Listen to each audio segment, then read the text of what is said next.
start on the injury update then with Colin and Danny. Colin and Danny are trending well. Hopefully they will be able to be on this travel.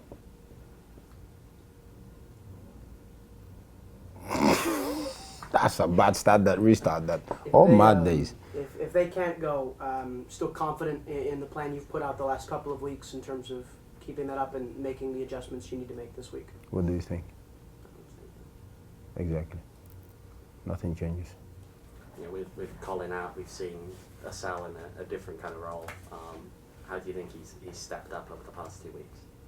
Well, we knew that Asel is versatile. Asenga is a very versatile player, intelligent player, and he will do any role for this team. And we had no doubt. Also, we played Rizzo there, so we have adaptable players that we know we can put in those situations, and they will perform for the team.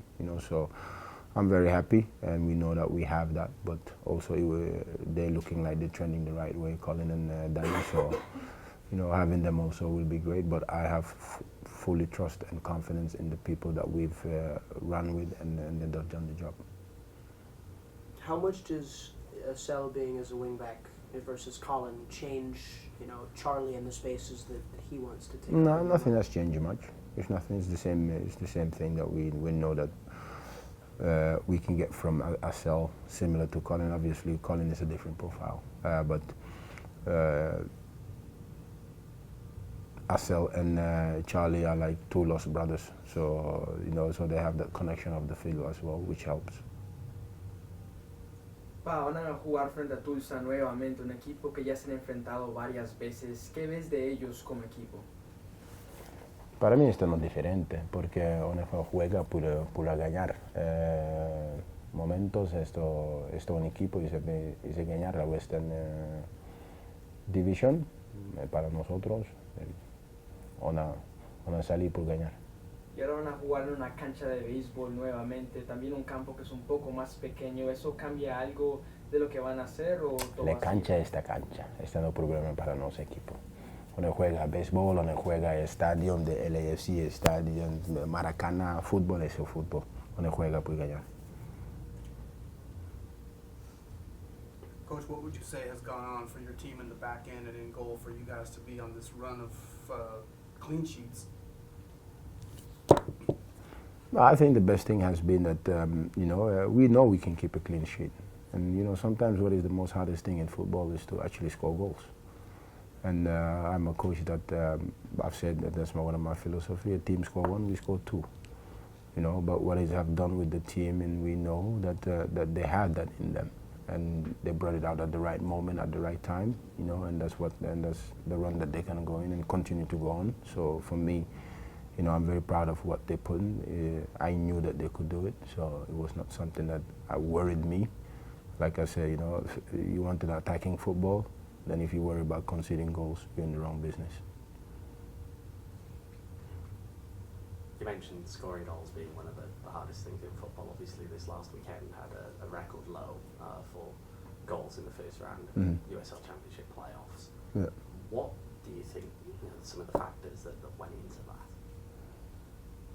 Honestly, I don't know what other teams are doing, what they're thinking. I can only speak for ourselves, and for us it's about we are who we are. We're gonna attack the game, but obviously football is changing. There's more tactical nuances that teams want to do, and maybe sometimes teams don't want to lose and they prefer to sit it out, wait. I mean that's a lot of things that goes into that play. The only thing I know is I know one way to play football, and it's to entertain the fans and make sure that our players also enjoy their football that they're playing. You'll get the chance to entertain an away group of fans. This week Tulsa's expecting probably north of 8,000 people. Is that something that you talk to your group about? And you've obviously built a group that loves to play in those atmospheres. But how much do you talk about away fans and relishing that moment? I mean, it's like you step into the arena. When you step into the arena, there's only one thing to do: be a gladiator. But the fans, away fans, when we're in the stadium of Tulsa, doesn't matter to us. We have a goal and a mission, and there's no more beautiful than going into our away fans and letting them know who we are. And in El Paso, we were grateful to our fans. You know, our fans was fantastic. The moment that they came to the bus, you know, they welcomed us. We stepped in the bus, they were there at the stadium, they were loud, our players could hear them. You know, those are the things that we cherish. You know, and to make them proud in our away game, you know, where they're the loudest and they're the ones cheering, that's what we're looking forward to. Ustedes han viajado mucho de Pittsburgh, después al Paso y ahora a Tulsa. ¿Cómo has preparado tu equipo para que no se desgasten tanto? Para mí esto no es difícil porque una preparación solo todo día no cambia. Es muy importante por la confianza equipo y con él a todos, con todos a trabajar how you say siempre. No, siempre is always. ¿Ah? Mismo es, yeah. No, es muy importante todo el equipo es lo mismo. No, ¿por qué cambiar? ¿Cuál es tu mensaje a los hinchas antes de este próximo partido al Tulsa que te han apoyado tanto? Tulsa eres un club, le juega bien y le trabaja bien, es un equipo, es una muy bien organización. Para mí este fútbol, en semifinal, juega por ganar, papi. When you're going on a road trip like this, when you've got to leave early and you've got to train in the other city as well, then how... We're in training, we're leaving Friday. You leaving Friday? Yes. I thought you were leaving early, okay.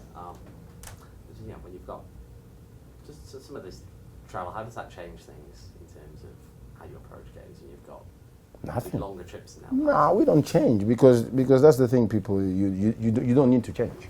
Right? The only difference that you're going to get is, what is it? We know. When you come to America, you know. Right? It's long travels. It's part of the game. That's what makes playing in America beautiful. You know, so for us, we don't worry about anything. Because what can we control is our preparation, our application, and our mindset. The rest, we can't control. So you can't spend time on worrying, what if it's rain, what if it's snow, what if it's thunder. There's only God who holds that in hands. Other questions, Nora? Obviously, El Paso parting way with Wilma after the last game. Oh. Thoughts on that? I didn't know. I learned something new. I had a great pleasure playing against Wilma. I have a great pleasure coaching against Wilma. You know, it's as a fellow professional, it's never easy to see another one lose their job. You know, I'm not there, so I cannot speak on it. You know, but I've enjoyed my time. You know, going against him. You're going to the Eastern Conference. Obviously, news yesterday that North Carolina are not going to be fielding a team next season. They're still in the playoffs now. So Yeah. What kind of an impact do you think that's going to have on them in their playoff run? I mean, I think as players, obviously, you're fighting for your life, you're fighting for you're fighting for new opportunities, new career, and it can go one or two ways. And I think it's the latter that I believe it may spur them and drive them, you know, to say, you know what, if it's not going to happen, let's finish off maybe with a title or chance to do that. So. I mean, I cannot speak on the behalf of what is happening there, again, what I say, because I'm not in the kitchen to see what is happening, but obviously you always want teams in here, but for me the most important thing is what we do here. And we have a team. Awesome. Thank you, Paul.